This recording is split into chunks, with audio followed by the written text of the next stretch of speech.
اعوذ باللہ من الشیطان الرجیم بسم اللہ الرحمن الرحیم۔ السلام علیکم سامعین و ناظرین، کیسے ہیں آپ؟ اچھا، آج میں ایک بڑا اہم موضوع جو ہے وہ آپ کے ساتھ شیئر کروں گا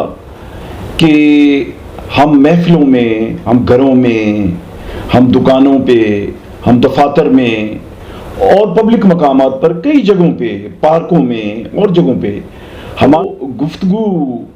کے موضوعات ہیں ہمارے جو وہ بڑے عجیب و غریب ہوتے ہیں۔ اس میں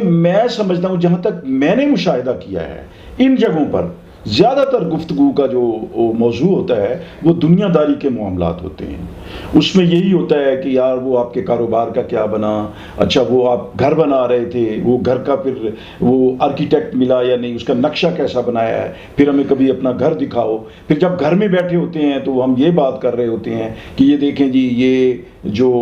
یہ اس کی فال سیلنگ ہے یہ کتنی خوبصورت ہے، یہ میں نے اس پہ یہ 10 لاکھ لگ گیا ہے، اور یہ جو پینٹنگ ہے یہ جو میں لے کے آیا ہوں یہ میں نے 5 لاکھ کی لی ہے، یہ کیسی ہے۔ تو اس طرح کی گفتگو ہے۔ اسی طرح میں ابھی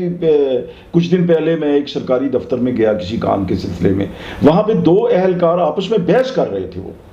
ایک جو ہے وہ برسر اقتدار یعنی جو ٹولہ ہے ان کے حق میں بول رہا تھا، دوسرا جو ہے وہ اپوزیشن کے حق میں بول رہا تھا۔ وہ بحث اتنی گرما گرم تھی، وہ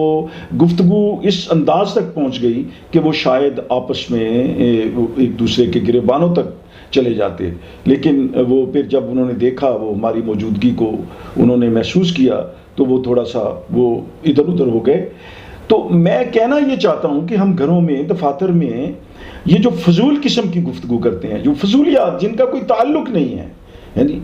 وہ اگر اس کو ہم اپنے موضوعات کو یہ بدلیں، کیا پوچھیں کہ بچے سنائیں کہ بچوں کی تعلیم کا کیا سلسلہ ہے، تو بچوں کی ان کی جو دنیاوی تعلیم ہے اس کے ساتھ ساتھ کوئی دینی تعلیم کا بھی ان کا سلسلہ ہے۔ اسی طرح اگر ہم گھر میں بیٹھے ہیں تو ہم اگر بچے ساتھ ہیں، ہم یہ اکٹھے کھانا کھا رہے ہیں، تو بچوں سے ہم پوچھیں کہ بیٹا اب یہ جو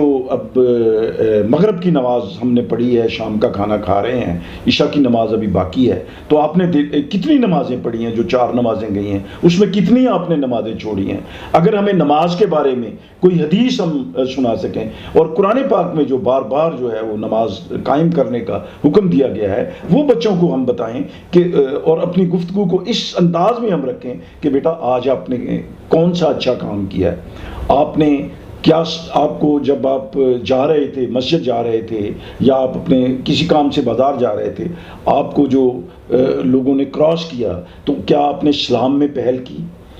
کیا آپ نے، یا ویسے ہی آپ گزر گئے؟ تو آپ نے آج نیکی کے کتنے، کون سے عمل جو ہیں وہ کیے ہیں؟ تو اسی طرح ہم اگر ہمیں قرآن پاک کی کوئی آیت یاد ہے تو وہ آیت جو ہے وہ ڈسکس کریں۔ اس میں نماز کے احکامات ہیں، زکوٰۃ کے احکامات ہیں، والدین کے ساتھ نیکی کا حکم دیا گیا ہے، والدین کے ساتھ احسان کا حکم دیا گیا ہے، خدمت خلق ہے، حقوق العباد ہے، حقوق الوالدین ہیں، اولاد ہے، اس میں انسانیت ہے، انسانیت کی قدر ہے، انسانوں کے بارے میں کہ انسان بھلائی کے کام کیسے کرنے ہیں، اور دنیا سے جو ہے نا وہ آخرت کے لیے کیا سامان لے کے جانا ہے۔ اور ہماری گفتگو کا یہ اگر انداز ہو، اسی طرح ہم جو تقیہ کلام ہے، بجائے اس کے کہ اس میں ہم غیر ملکی زبانوں کے وہ الفاظ بولیں یا کوئی اور، اس میں ہم یہی کہیں ماشاء اللہ، اور اللہ کا شکر ادا کرتے ہوئے کہیں الحمدللہ۔ اب کوئی چیز دیکھیں اس کو ماشاء اللہ کہیں، بچہ کو خوبصورت دیکھیں ماشاء اللہ کہیں، کسی دوست نے نئی گاڑی لی ہے، کوئی نیا گھر بنایا ہے یا کوئی نئی چیز لی ہے تو اس وقت ہم ماشاء اللہ کہیں اور الحمدللہ کہیں، اللہ کا شکر ادا کریں کہ اس نے ہمیں اچھی صحت دی ہے، اس نے ہمیں مسجد میں آنے کی توفیق دی ہے۔ لیکن حیرت تو یہ ہے کہ ہماری گفتگو کے انداز بدلتے نہیں ہیں، ہم دنیا کے اندر اتنے انوالو ہو گئے ہیں۔ وہ اقبال کا مجھے شاعر مشرق کا وہ یاد آتا ہے، وہ انہوں نے کہا تھا کہ یہ مال و دولت دنیا یہ رشتہ و پیوند،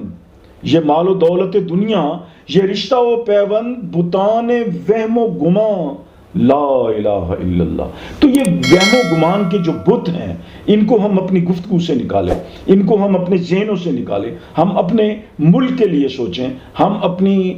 جو آخرت ہے اس کے لیے ہم سوچیں، ہم آگے کو لے جانے کا جو سامان ہے اس کے بارے میں سوچیں، ہم یہ جو لوگوں کی پریشانیاں چل رہی ہیں، اب ان کے بارے میں سوچیں کہ ہم نے ان کو کیسے دور کرنا ہے، ہم نے ملکی معیشت کو کیسے درست کرنا ہے بحیثیت ایک فرد کے، ایک پاکستانی ہونے کے۔ ایک اقبال نے کہا تھا کہ ہر فرد ہے ملت کے مقدر کا ستارہ، تو وہ ستارہ ہونے کی حیثیت سے